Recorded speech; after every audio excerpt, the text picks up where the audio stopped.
জোড়া গোল করে চ্যাম্পিয়ন্স লিগের ম্যাচ রাঙালেন আর্জেন্টিনার স্ট্রাইকার হুলিয়ান আলভারেজ। এছাড়া এই ম্যাচে ফ্রি কিক থেকে চোখ ধাঁধানো একটি গোল করে প্রশংসায় ভাসছেন আলভারেজ। সেরা পারফরমেন্স করে ম্যান অব দ্য ম্যাচও নির্বাচিত হয়েছে আলভারেজ। গত রাতে চ্যাম্পিয়ন্স লিগে আলভারেজের দুর্দান্ত পারফরমেন্সের পুরো অংশ থাকছে আরিফুল ইসলামের প্রতিবেদনে। বন্ধুরা, ম্যানচেস্টার সিটি ছেড়ে অ্যাটলেটিকো মাদ্রিদে এসে নিজের জাত চেনাচ্ছেন আর্জেন্টিনার বিশ্বকাপ জয়ী স্ট্রাইকার হুলিয়ান আলভারেজ। লা লিগা থেকে চ্যাম্পিয়ন্স লিগ প্রতিটি ফরম্যাটে সেরা পারফরমেন্স দিয়ে যাচ্ছে আর্জেন্টিনার এই বিশ্বকাপ জয়ী উদীয়মান ফুটবলার। তবে গতকাল রাতে অ্যাটলেটিকো মাদ্রিদের জার্সিতে সেরা একটি ম্যাচ খেলেছেন আলভারেজ। চ্যাম্পিয়ন্স লিগে জোড়া গোল করেছেন এই বিশ্বকাপ জয়ী তরুণ ফুটবলার। তবে জোড়া গোলের মধ্যে আলভারেজের প্রথম গোলটি ছিল চোখ ধাঁধানো ফ্রি কিক থেকে। ফ্রি কিকটি এতটাই নিখুঁত ছিল যে গোলকিপারের হা করে তাকানো ছাড়া কিছুই করার ছিল না। এ ধরনের ফ্রি কিকে এর আগেও গোল করেছেন আলভারেজ।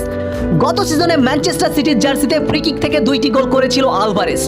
তবে আপনি জানলে অবাক হবেন, বর্তমান সময়ের অন্যতম জনপ্রিয় 3 footballer Kylian Mbappe, Vinicius Junior ও আর্লিং হল্যান্ড কখনোই ফ্রি কিক থেকে গোল করতে পারেনি। আর সেখানে আলভারেজ একজন স্ট্রাইকার হয়ে ফ্রি কিক থেকে অহরহ গোল করে যাচ্ছে। তার ফ্রি কিক গোলগুলো যেন মেসির মতোই অনিন্দ সুন্দর। বন্ধুরা, এছাড়া গত রাতে অ্যাটলেটিকো মাদ্রিদের জার্সিতে জোড়া গোল করেছেন আর্জেন্টিনার আরেক ফুটবলার অ্যানহেল কোরেয়া। সব মিলিয়ে গত রাতে অ্যাটলেটিকো মাদ্রিদের জার্সিতে আলো ছড়িয়েছে ডিপল, হুলিয়ান আলভারেজ ও অ্যানহেল কোরেয়ারা। আর্জেন্টিনা ফুটবল রিলেটেড নিত্য নতুন সকল আপডেট পেতে আমার চ্যানেলটি সাবস্ক্রাইব করে পাশে থাকুন। ধন্যবাদ।